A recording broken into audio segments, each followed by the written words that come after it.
All right. Well, I'm stoked beyond belief to be here with Ryan, who I've known you for so long, and now you're working at Northbeam and helping them do a lot of different stuff. What's actually your role at Northbeam for the record?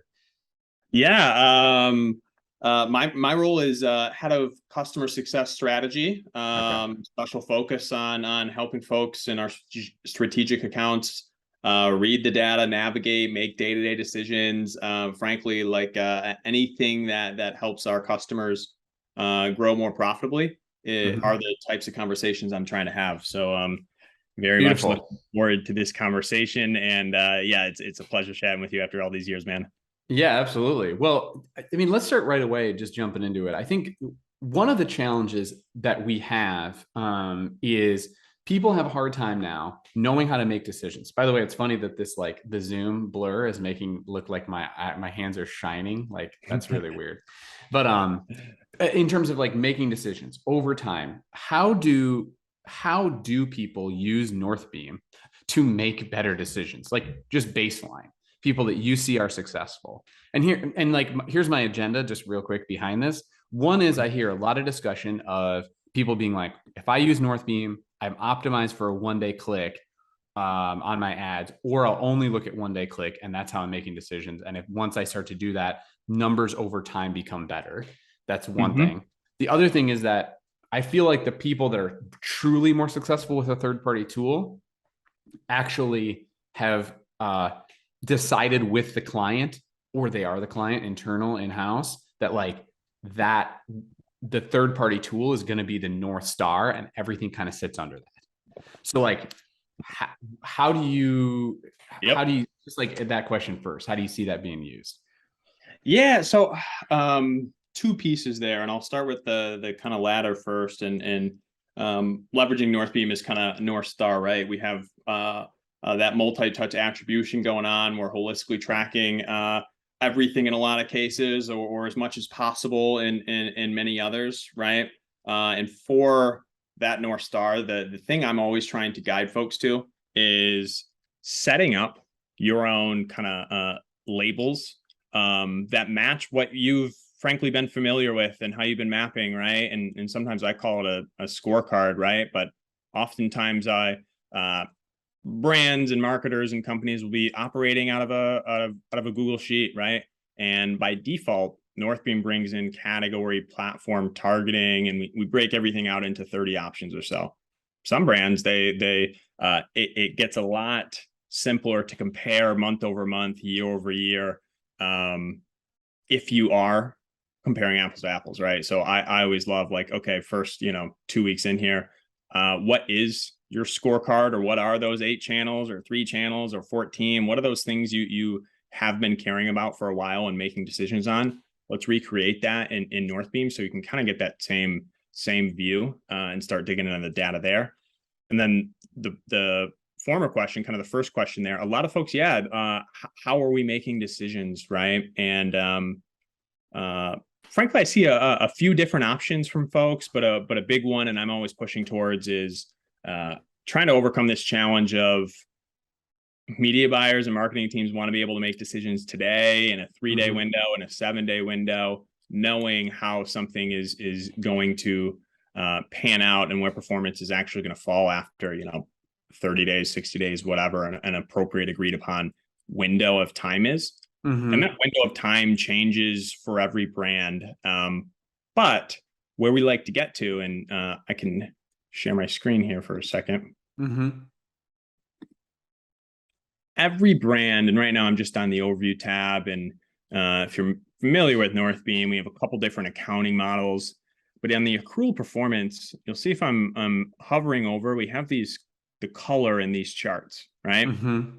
So what this is representing, right now I'm at August 15th. In the blue, that 1 day, there's 121K worth of revenue for this brand. Mm-hmm. Over time, so right now it's September 7th. There's been roughly 3 weeks that have gone by, not quite 30 days, but between day 2 and day 30 so far, it's risen by another 20 grand or so. How much each brand kind of climbs varies, right? But if fundamentally we want to know, okay, what is our performance on the 1 day? Where do we expect that to land on a 30-day. And so oftentimes an exercise I'm and you're doing, seeing on the 30-day there, it's saying it's $2,300 of more over a 30-day rolling. correct. So Right. when I oftentimes dig in, and me and a few team members will dig in, right? Like we want to get to a spot of what is the average climb per channel, right? So Facebook, new customers. Do you see, you know, a 1x ROAS on the 1 day, and then that climbs to a 1.3 on average? If so, when I'm making kind of day-to-day decisions inside of the sales tab, I'm leveraging this 1 day column, and kind of in my own head. In the future, it'll be right in here. But what is that? You know, let's call it 30-day conversion lag multiplier, right? So that way I can kind of know, after I have enough data, how is my brand performing? Some brands I see, you know, 10% conversion lag or attributable revenue from day 2 to day 30. Some brands I see 60%. And those are wildly different. So if you're a brand that, you know, north of 30%, you get a bunch of color in that overview chart, you're going to want to take note of that, and give your campaigns on the 1 day a little bit more leash. So just backing up. So the first thing, you know, what you're saying is, you know, kind of having an idea of how, like, just basically a measurement plan first. Like going into this, the people that are successful and the people that you see successful long term are, what are you looking at now and how are you translating this? And then and how are you translating this into what we can track in Northbeam or within any third party tool? Like, because I feel I agree with you. I think that that's a challenge. Is it those that are utilizing Northbeam as a North Star, they're more successful, I would say, longer term, because they have something that they can trust now, versus sort of this like Google Analytics, you know, Totally. internal metrics, right? Yeah, I think that's well said, right? At the end of the day, trying to bring clarity and help folks get to a measurement plan that is agreed upon and gets buy-in internally, right?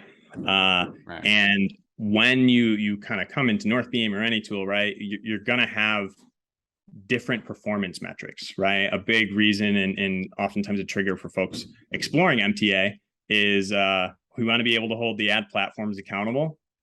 So then we can hold our buyers accountable, right? Like we want to be aligned top down, and frankly, with ad platform metrics and relying on those, there's a lot of fluff. So very much so. I oftentimes come in here and either, you know, back in off what are their margin goals and what are their costs, right? The easiest way is, hey, what's a high level CPA, CAC target, or ROAS target for the business that you're at?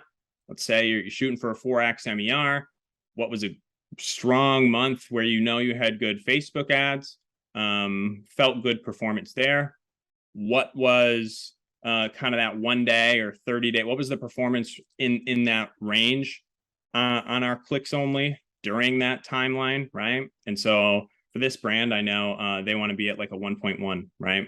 And so their best month, they're at a 1.3, right? And if they're at a 1.1 on their Facebook spend, that's when they see kind of their cash and their MER and all that good stuff map out.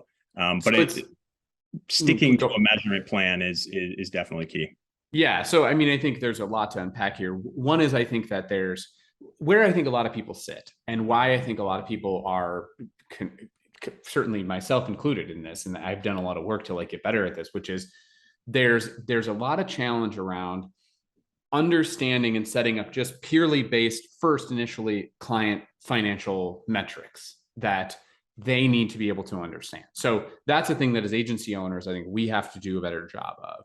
And I would be curious about how Northbeam helps those, like just understanding the basic finances part of it. The second part of it is looking at what did you say, setting up the measurement plan. And in your case, I see a lot of discussion of clicks.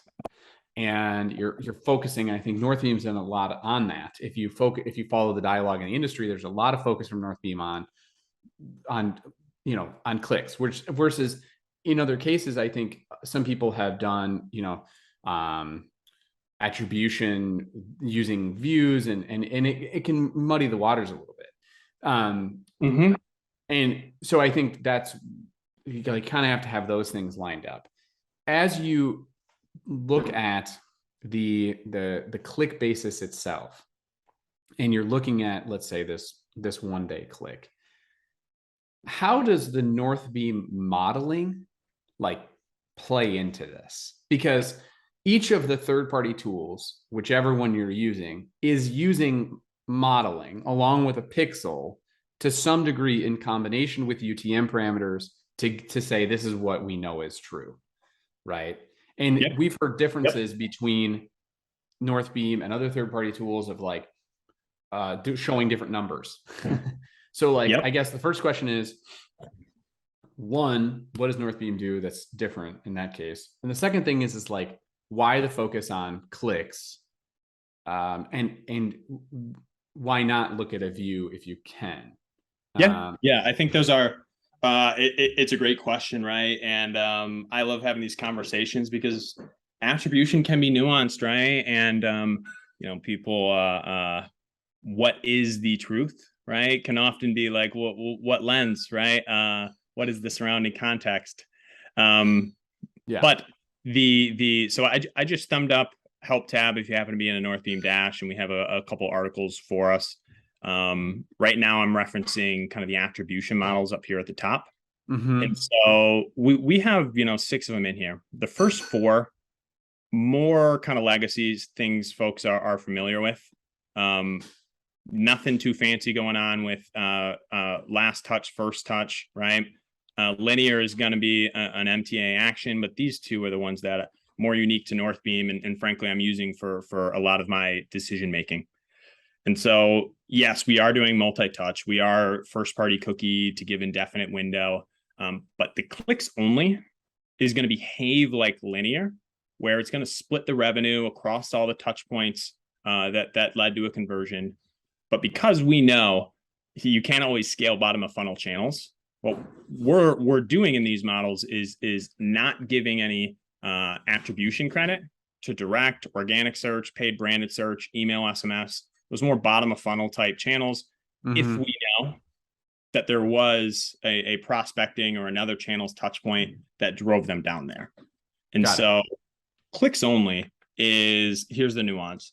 Hard click data, right? The modeling that's going on is math modeling. It's not necessarily a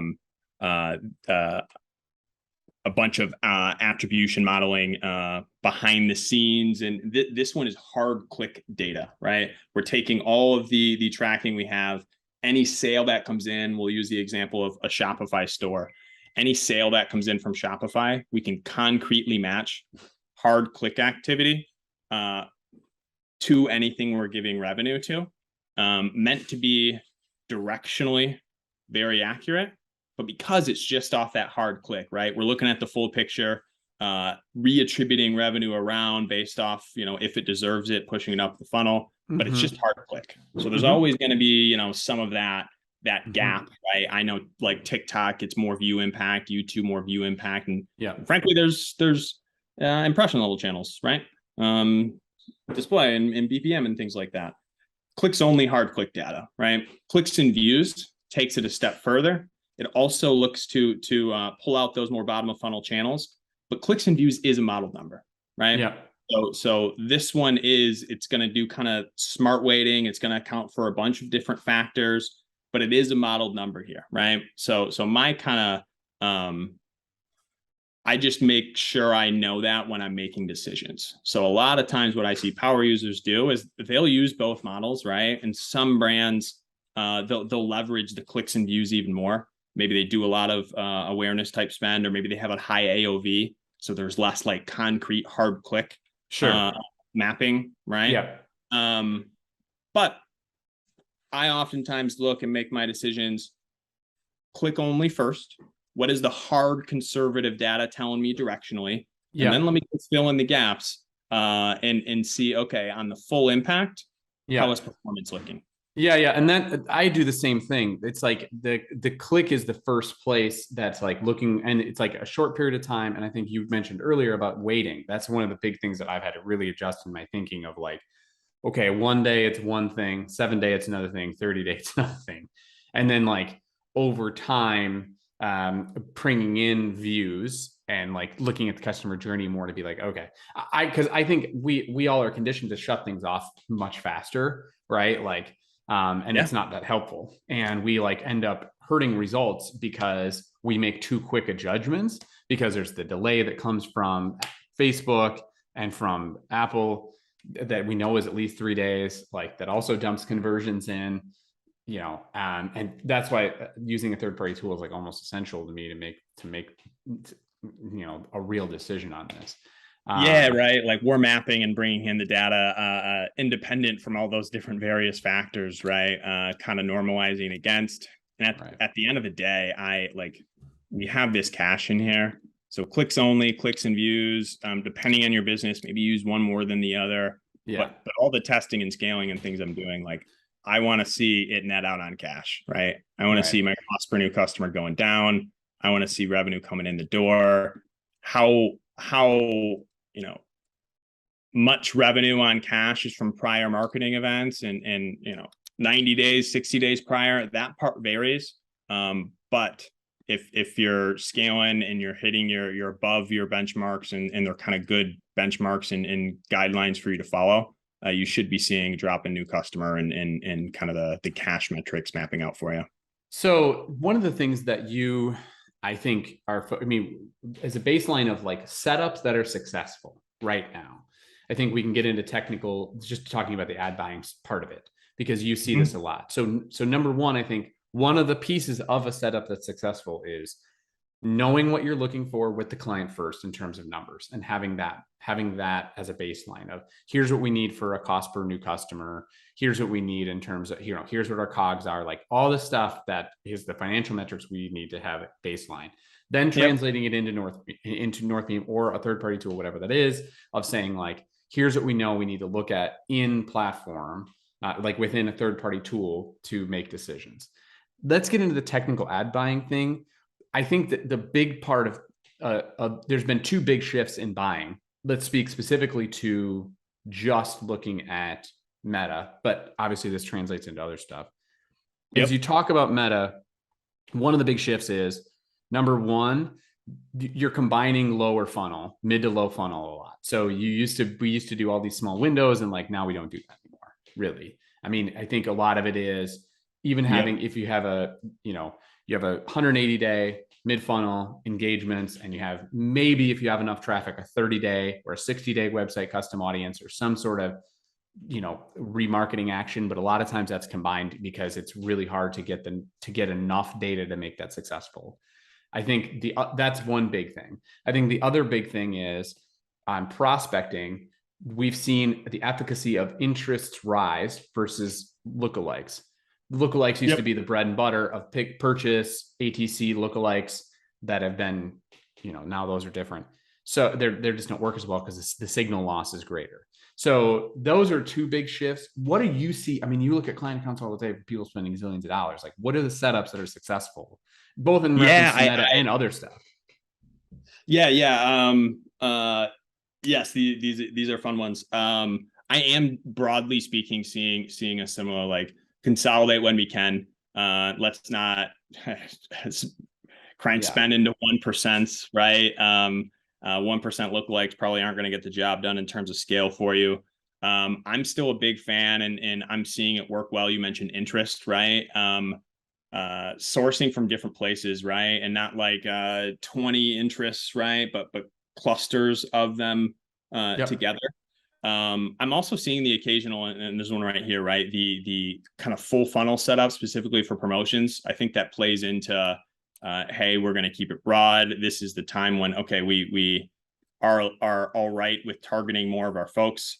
So I'm definitely seeing that. I'm seeing catalogs actually work well across the board. I think as we get out of summer a little bit, that broad match, Facebook trying to find people kind of in that buying intent and maybe surfing in other pages. I'm seeing broad and interest layered ones do well. I'm also seeing folks like kind of do the refining the product sets and that mapping pretty well for them. A big one that I see is specifically as it relates to Northbeam is reallocating more budget away from retargeting. And let me see if I mean, I think it's important to put this in context because you're looking, like you said, we've been talking about on clicks a lot. And so one of the things of like that dynamic ads for broad audiences, talking about catalogs, that does well prospecting with your catalog is like, I do think that it looks crappy in the short term, but in the long term, it does deliver like valuable customers in parallel to the other stuff you have running.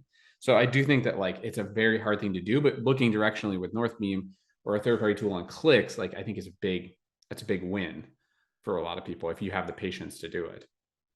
Totally agree, right? And takes a little bit to get rolling, but I am seeing it convert pretty well for us. One thing I'm doing across the board, right, is we kind of have this first time versus returning right in here, right? And so what this will do is give us granularity, not just against like Shopify new customers as a whole, but individual channel, campaign, ad set, ad. And what I'm always kind of looking for, keeping my eye on, especially like a catalog or something a little bit more longer leash, is making sure this kind of ratio, this first time ratio, the amount of revenue earned, right? Is it coming from new folks or is it coming from returning folks? And for me, I'm just, so 44K on the first time of a total of 47. Let me just value interest top boy there. That's like home run. That's one of the better ones I'm seeing. That's like 90%, right? Sometimes my rough rule of thumb is like 60-65%. If I'm running a campaign and it's starting to drip under that, I'm not efficient for my dollars. It's not going to track to that NCAC, that overview NCPA on the cash, right? That new customer cost as strongly because it's soaking up folks. So I see on Facebook a lot, if folks are still doing loose exclusions and just really letting it ride, your first time ratio may drip to like 40%, 50%. And in those scenarios, like, yes, the overall rev is good. But there's a reason it's not kind of scaling for you. So well, I'm good. Oh, please finish your thought. Just something I'm paying attention to. So yeah, I mean, I think there's a bunch of stuff to mention there. One is I think the idea of for a long time let me start over. Exclusions right now to me are necessary to be successful in the long run for scaling. And I mean, exclusions meaning, I think people can get really hardcore on this. Really what I'm talking about is obviously like your email list, your customer list, and like that's basically it. I think that you don't need to do more than that. Like you don't need to exclude one audience from another. Like, I mean, obviously if you're totally agree. If you're utilizing like 4 different 10% lookalikes, like just combine them. Like you don't need to do that. So that's one thing. I think that you're looking at having better exclusions, which is going to improve your first time impression ratio over time. For a long time, first time impression ratio, which, I think a lot of us have looked at, and like a stable ad set will be was in like 55% range. And you can be scaling at 55%. I think that's real. I do think that that actually now has even more weight. So the better you utilize exclusions, the more scale you will have. And that number can live in like the 60-70% range. I think it looks a lot better and works a lot better, frankly. Like having harder exclusions on it. Yeah, I'm with you. And sometimes attribution, it's not the magic answer that like makes everybody happy, right? Sometimes it is like growth has been hard. We've been hitting some dog days. It's a little sluggy. We've scaled up. How come it's not mapping to cash, right? And oftentimes in those scenarios, let's check, right? And I was on a call last week at 20%, right? And they were scaling with 20% coming from first time rev, and they were a bad news, but we're diminishing returns here. Right. Let's rethink this. Yeah, and that's one thing that I think a third-party tool and like can help you be more sophisticated over time to have these discussions, because the Meta's not doing this in their tool. And it's also modeled, so you can't really believe anything that they say, in my opinion. And so, like, Yes. this is where it's like, all right, we're not just looking at the cost per new customer, but we are looking over time of, yeah, what is the first time ratio? What do exclusions look like? And as we scale, what percentage of them are new? I think the other thing that you mentioned that's we mentioned before was about catalogs, which I think is interesting, and about prospecting utilizing product sets. To me, if you look at the product roadmap of Meta, utilizing your catalog and customizing your catalog, even and utilizing like the tools that are there, is only going to make things better for you in the long run in reference to sets, shops, because this stuff is coming, it's already here, and it's not trash as it once was, to be honest. Like, it's a Yep. useful part of it. And I think even now talking about things like Advantage Plus, which is new on the scene, it's, it's like Meta's Performance Max type of thing. That's becoming more effective over time that'll become more effective over time as a tool. It might, because it is going to be driving more quality clicks. That's the goal of it over time. So I think that's a good thing, and like why you want a third-party tool to be able to like validate that. And at baseline, or like looking at GA to like look at time on site or something to like have an idea of what's happening with that. One thing I'm curious about is, okay, so you have all this purview into all this spend of what people have. And I think setups wise, we talked about that a little bit. When you're talking about setup, we talk about the ad setups a lot, and the audiences. One of the things that I'm curious about is twofold. One is on the front end, one's on the back end. One is ad wise. Are you seeing any learnings on statics versus video, et cetera, for driving quality customers? And on the back end, do you see PDPs or advertorials and like more custom landing pages like that work better? What do you see in terms of looking across that? And then we'll talk about other channels next. Yeah, I love that. I'm seeing statics perform better. And there's always pockets, right? But like each account where, large volume of data in it, right? Like 7 times out of 10, statics are 25% more effective. So yeah, video is still an important piece, right? And a good video and a good engaging piece of content always does well. But I was just thumbing through some of the best Labor Day ads from a lot of our clients, right? And it's tried and true, right? It's strong headline, bold text, showing the product super clearly. And if you're broad targeting and the rest of your stuff is dialed in, that's still in my mind probably going to lead to the cheapest CPCs. And again, if you're not being extra remarkable in your marketing or going out the box or trying new stuff or new initiative, and you're just kind of going sticking to the playbook, right? Statics are going to be a good way to tip the math in your favor a little bit. So how about you?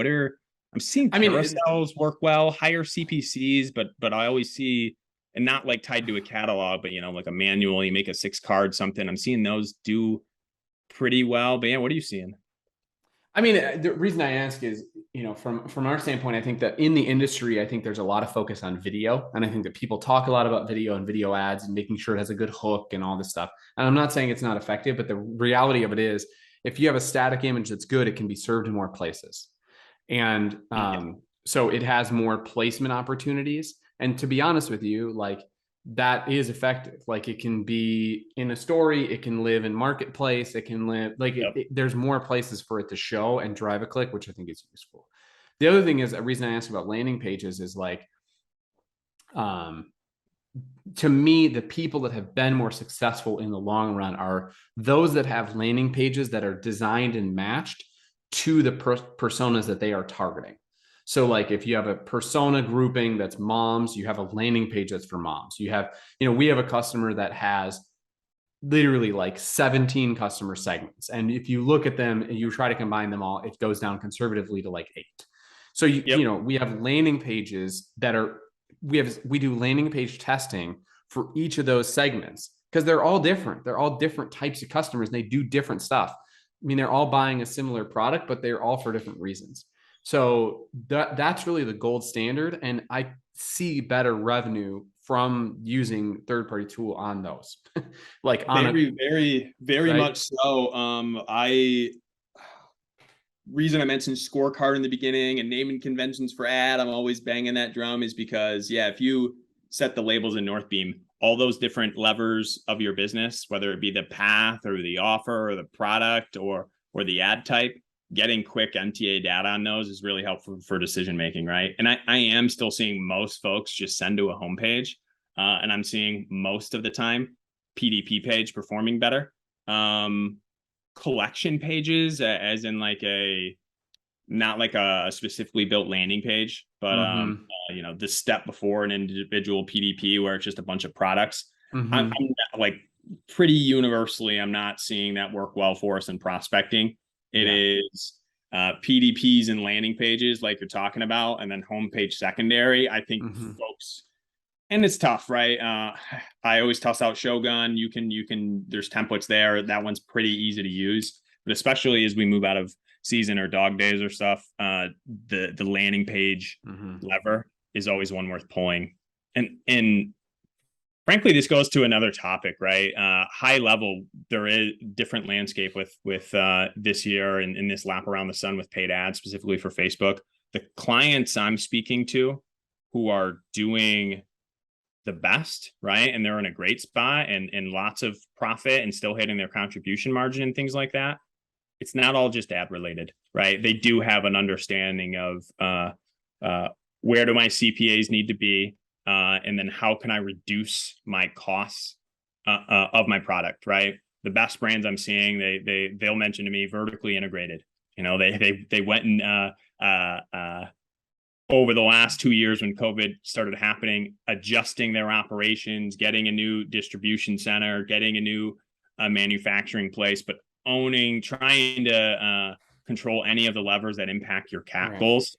And I'm seeing those folks like, again, that's not marketing, that's not in the data, but like those things continue to be more and more important. Is what can we do to help the math in our business kind of funnel even better. So yeah, I think any of that as well. I think that's true. I think there's a number of things to mention. One is I think the point about, I've seen that where clients, they've taken a deep dive in a picture of reducing costs, and like they're not on the operating procedure they were before, right? And I think the second thing I've seen, which leads me into my next question, which is people are utilizing more channels, and like they have more channels, and they are also, there's a way that it's built into a retention and loyalty program, right? So how are you taking care of those on your subscription program? How do you get a subscription? Like that is an incredible engine economically for businesses. But let's talk about these other channels. I think I want to talk about other channels you're seeing success with. I'll give you my read, and then I'd be curious your take. And then I'd be curious how you're talking about labels, because I think that is a unique value prop that Northbeam has in terms of like you're talking about MTA with multi-touch attribution, like taking a quick look, utilizing labels with Northbeam would be interesting. From my standpoint on other channels, like, removing email and SMS out of the picture, which I think is something a lot of people are doing. Like those that have Performance Max running, it's helpful. It's not the be all and end all. It's not going to be an scale to the moon type of situation, but it's going to be a reliable place that you can make money. I think that's one thing.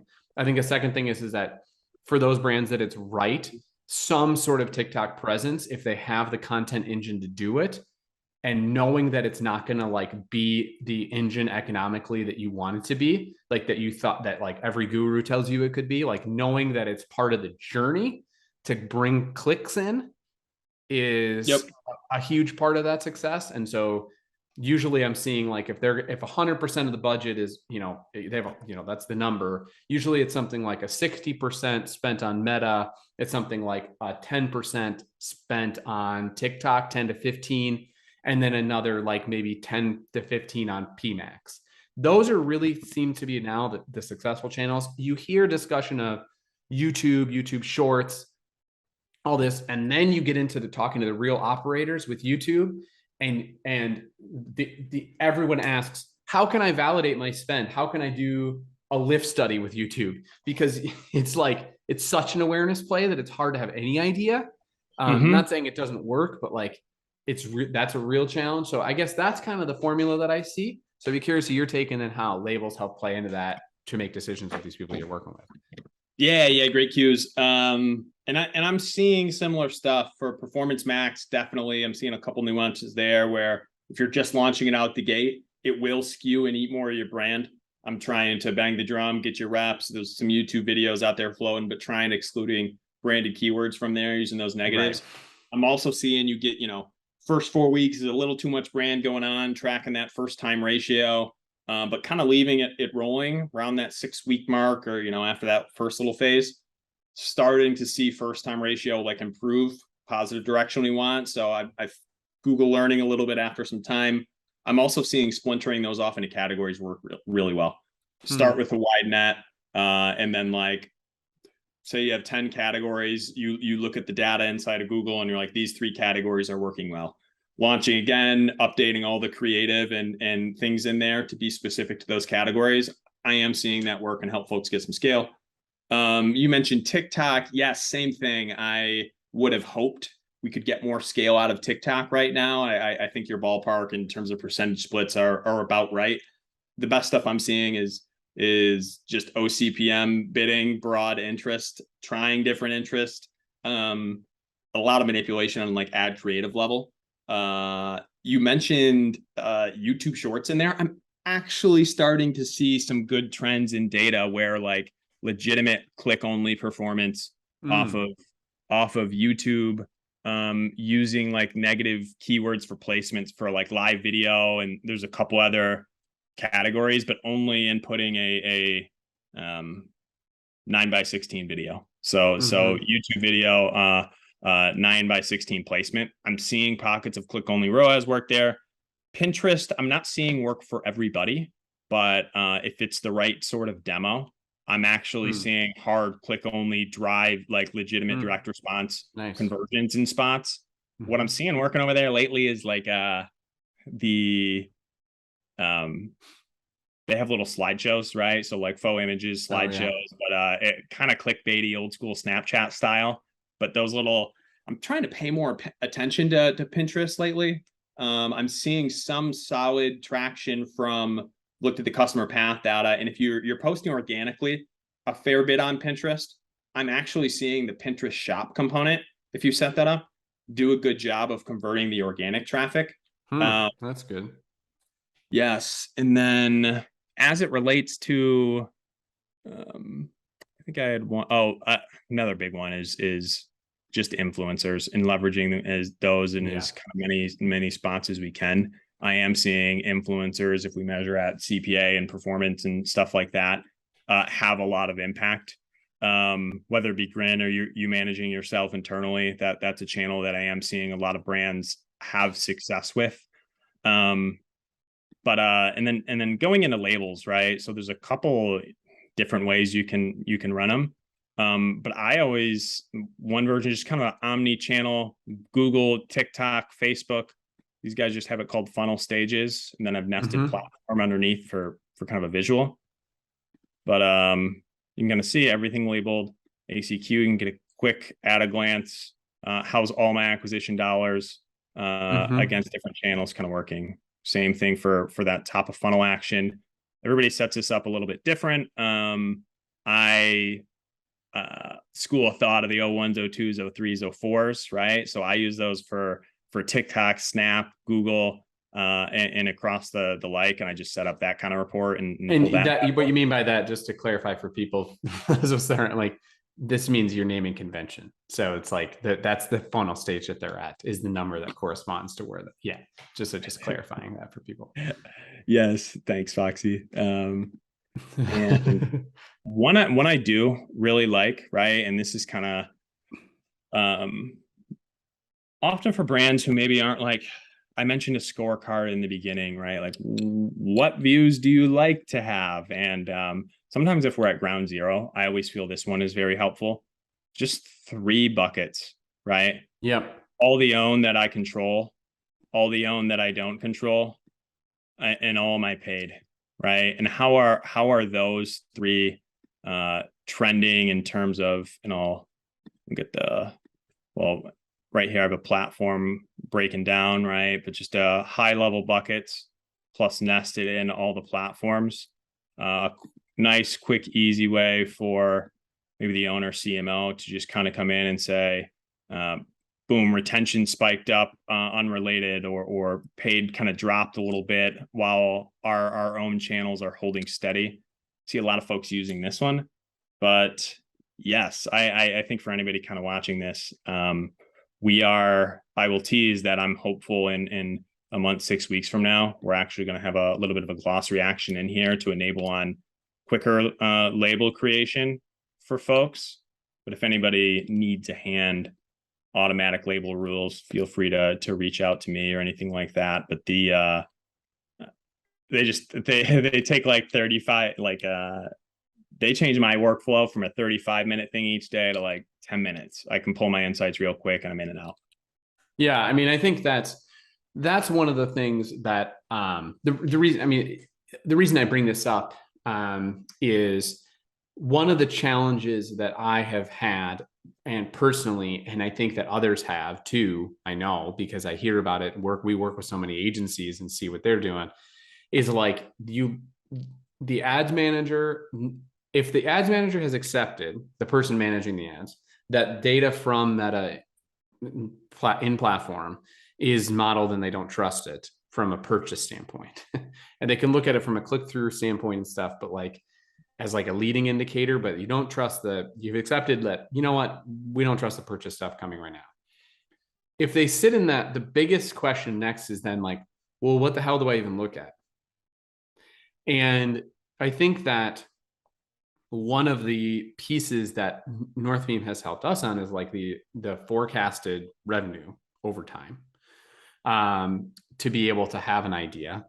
Utilizing labels is helpful from an organizational standpoint, like you said, to get a quick glance. And it gives you an idea of just like where to even start. Because I think that there's a lot of fancy data visualization that can take place. An example of this is I was speaking with a colleague recently, and he has a big Google Data Studio Supermetrics dashboard. Okay. Yep. And it pulls in a ton of information. And like I looked at it and it looks really cool, and the client clearly likes it, but they were spending like an hour every week on a client call reporting on this. And the client's like, asking, it's a bunch of stuff that's irrelevant actually to making decisions on performance. Yeah. You know what I'm saying? And so like some of it is this determination of, well, what the hell are we even going to work on first in terms of getting on the same page of saying like, this is what we're going to do. And I think a lot of the work that we have to do, unfortunately, is client education to say, here's why. So that's kind of like the reason I mentioned, the labels and the forecasts and stuff, like, because I think Northbeam and other third-party tools too have a lot of tools to be able to give you a clearer answer over time. I guess where do you see this going? I know that Northbeam's getting a UI update over time, which I think is one of the reasons people have been hesitant maybe to do it for, because they feel like UI could be improved, and everybody at Northbeam knows that. So that's coming. But like, what other stuff do you feel like makes you excited about the future of an attribution platform in general? I mean, Northbeam too, but like, frankly, I think there's a lot of opportunity. But I agree with what you said, right? Like measurement plan, right? And you can come in at different spots, right? Like some folks ground zero, and in the future, like doing some MMM type related stuff, answering a similar question in different ways. Some folks coming in with CPA targets and helping them kind of map back where do we need to be using these forecasted, using some of that conversion lag. But yeah, early on, I'm trying to measurement plan. Let's dig through the discrepancies. And at the end of the day, Northbeam are a big moat, a big edge. Something we care a lot about is data accuracy and fidelity, and in actually providing that directionality, right? So like a lot of the heavy lifting is done behind the scenes to allow, like, yes, if you're above your benchmarks, you should be able to scale, and you should see that map back out on cash for you. So with that said, like I do believe Northbeam has a massive opportunity, right? Like I'm excited to be here and excited to speak with you and have these conversations. Because one, as we need to hold platforms accountable, we need to be able to kind of scale as things get tighter, right? I think there's big opportunities for us, and I know a lot of our planning is going more integrations, right? Whether it be offline impression channel, other kind of ways to continue to make this your source of truth, right? We've talked a lot about clicks only. Clicks and views is going to continue to evolve, adapt, improve, and train, and get stronger and stronger, right? And as Northbeam continues to integrate with, OTT or connected TV or more sometimes enterprise type channels, having accuracy against those channels. Right now, it's very hard to hold those places accountable. Yeah. Especially for short-term decisions. So allowing some of those enterprise CTV type channels, integrating with that. I'm personally a big fan of, the UI, UX, quality of life improvements and things like that. We are definitely moving towards a place of walking through benchmarks with folks. So benchmarks, UI, UX, more enterprise integrations, more channels and such.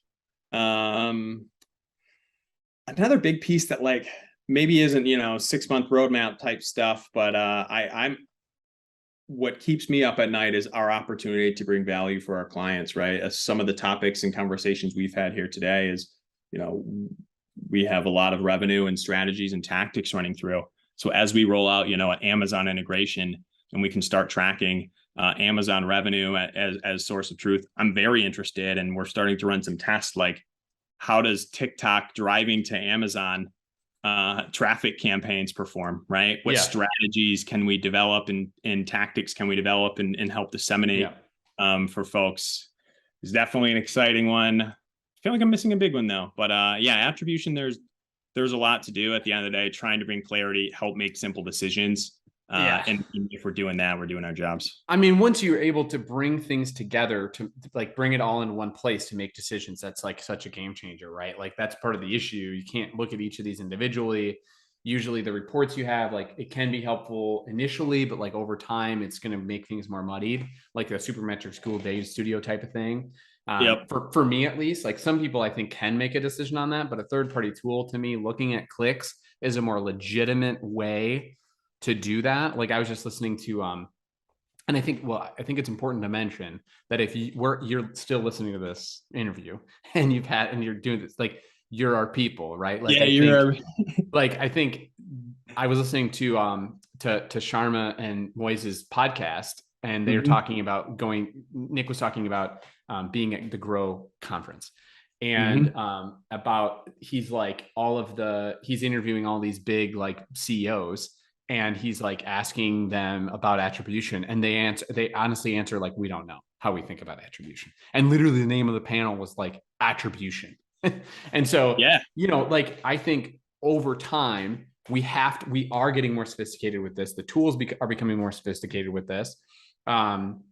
And like, that's a good thing overall, because if the client every client wants more clarity, and you need to be able to make better decisions. And so that's where, utilizing third-party tools, looks at all this, it is essential, in my opinion, to move forward. But anyway, if there's questions, obviously you can email me. I'm happy to funnel them to Ryan. Thank you so much, Ryan, for your time. I think this has been super interesting. So man, take care. Very much happy to. Great chatting. Anytime you want me back, happy to help. So Awesome. Pleasure, man. Thanks.